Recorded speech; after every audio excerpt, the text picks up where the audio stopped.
Good morning दोस्तों। आज का वीडियो बहुत फ़ायदेमंद होगा, स्पेशली खासकर नए टेक्नीशियन के लिए। बहुत सारे कमेंट्स आ रहे हैं कि इस पे वीडियो बनाएं और बहुत सारी चीज़ों पे लोगों ने कमेंट्स क्या किए, लेकिन एक साथ सब पे वीडियो नहीं बन सकता, मुश्किल है।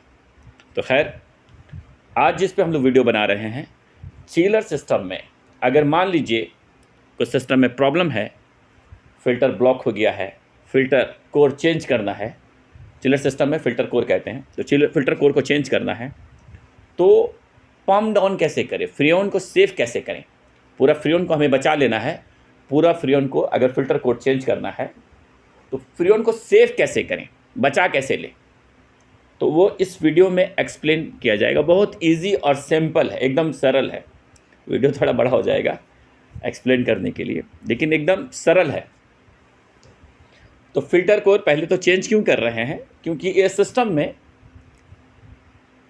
ओके सब कुछ था, नॉर्मल चल रहा था, लेकिन कभी कभी बीच बीच में एक दिन में 2 बार 3 बार वो अनसेफ सेक्शन में ट्रिप कर जा रहा है। तो फिर हम लोग उसको फ़िल्टर को ब्लॉक था जो फाइंड आउट किए प्रॉब्लम, वो आपको दिखेगा वीडियो में, वो भी दिखेगा वीडियो में आपको वो भी दिखेगा कि वो ब्लॉक था। ब्लॉक होने की वजह से वो बीच बीच में वो 100% ब्लॉक नहीं था। आने तो 100% होगा तो वो आपको 2 घंटा 3 घंटा का टाइम नहीं लेगा, वो साथ ही साथ ट्रिप करेगा। अगर वो 100% ब्लॉक होगा तो ऐसा नहीं है कि वो 2 घंटा 3 घंटे के बाद ब्लॉक हो रहा है। तो वो परसेंटेज 50% वो ब्लॉक था, तो वो 50% में काम कर जा रहा था, इसलिए सिस्टम चल रहा था। लेकिन बार बार 2 घंटा 4 घंटा के बाद वो कभी कभी एक दिन में 2-3 बार वो अनसेफ सेक्शन करके आपका अलार्म आ जा रहा था। तो अभी हम लोग जो बात करेंगे, मान लीजिए आप कंफर्म हो चुके हैं, आपको मालूम चल गया है कि फ़िल्टर ब्लॉक है या हमें लो साइड पे काम भी करना है। मान लीजिए फ़िल्टर ब्लॉक नहीं है, लेकिन हमें लो साइड पे काम करना है और हमें फ्रीऑन को सेव करना है और पम्प डाउन करना है। तो पम्प डाउन अगर करना हो और करने के लिए तो हमें क्या करना चाहिए, लेकिन पहले तो हमें फ्रीऑन को पूरा फ्री सिस्टम को, फ्रीऑन का जो सिस्टम में जो प्रेशर है उस पूरे प्रेशर को हाई साइड पे लेके जाना चाहिए। हाई साइड पे लेके जाना चाहिए और हाई साइड पे इसको हमें लॉक करके सिम लॉक कर लें या ब्लॉक कर लें या होल्ड कर लें। आप उसको होल्ड कर लें, यानी कि होल्ड कर लीजिए इसको। तो सबसे पहले हम लोग यहाँ देखेंगे तो पम्प डाउन करते कैसे हैं। कुछ चीज़ें आप यहाँ डिस्प्ले पे देख लीजिए। इसका आपका डिस्चार्ज 176 है, डिस्चार्ज टेम्परेचर 173 है। सेक्शन को यहाँ पर अभी वो पम्प डाउन की वजह से हुआ है। वीडियो आपको आगे आ रहा है। मैं अपनी बात पहले रख लूँ, हाँ अपनी बात पहले रख लूँ, फिर आपको वो वीडियो की तरफ चलते हैं, उसमें आपको पूरा वो प्रॉपर आपको बताते हैं।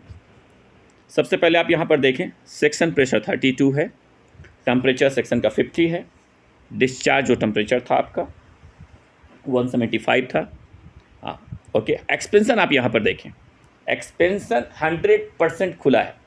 सिस्टम में फ्रीऑन ओके है, लेकिन उसके बावजूद जो एक्सपेंशन 100% खुला है, मीन्स वो प्रॉपर जो सर्कुलेशन है सिस्टम में वो नहीं हो रहा है। ओके, अब चलते हैं पम्प डाउन की तरफ। स्टार्ट कीजिए यहाँ से। सबसे पहले लिक्विड लाइन का वाल्व को क्लोज कीजिए।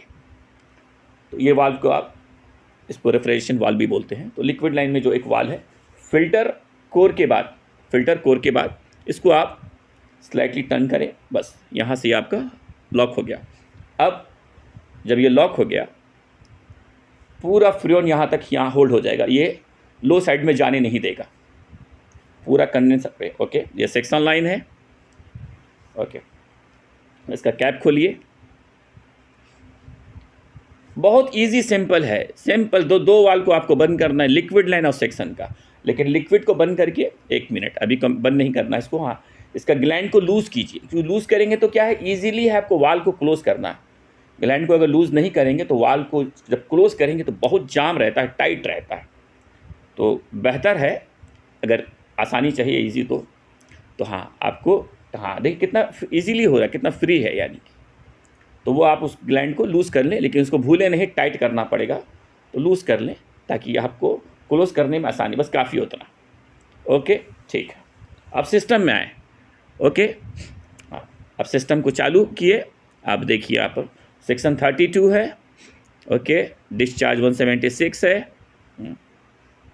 सिस्टम पे गौर करें। थोड़ा सा सनलाइट आ रहा है इसलिए डिस्प्ले क्लियर नहीं है थोड़ा सा, हाँ, तो इसको मैनेज करें। कैमरा का प्रॉब्लम नहीं है, सनलाइट का प्रॉब्लम है, तो थोड़ा मैं उसको ये किए हैं।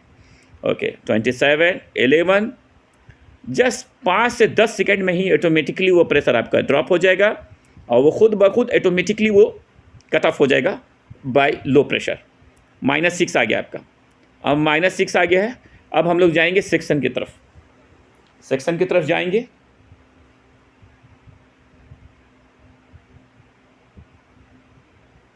ओके सेक्शन की तरफ जाके सेक्शन वाल्व का जो वाल है वो क्लोज करेंगे। एकदम इजी सिंपल है, बस 2 वाल है, लिक्विड लाइन वाल याद रखना और सेक्शन वाल। लेकिन हाँ, लिक्विड वाल को क्लोज करके सिस्टम आप चालू करेंगे तो वो अनसेफ सेक्शन में या लो प्रेशर में वो कट ऑफ कर जाएगा, क्योंकि इसका प्रेशर होल्ड हो गया है, प्रेशर आगे नहीं जाने दिया लो साइड पे इसके लिए। ओके, जब वो कट ऑफ कर जाए, ट्रिप कर जाए, तब आप इस वाल को क्लोज कर दीजिए।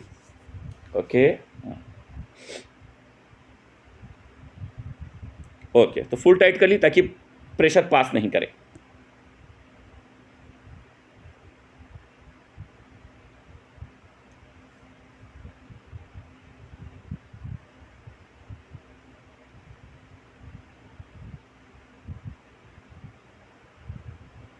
ओके अभी हम लोग जाएंगे कंट्रोल पैनल की तरफ। वाल क्लोज हो गया है। ओके, दोबारा एक बार रीचेक कर लिए। ओके ठीक है,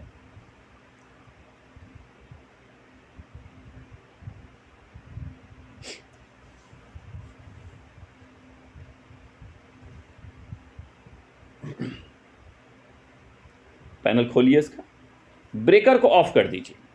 वो ऑटोमेटिकली रिस्टार्ट नहीं होगा, बट सेफ्टी पर्पस पे ये है कि उसको ऑफ कर दीजिए, सबसे बेस्ट है।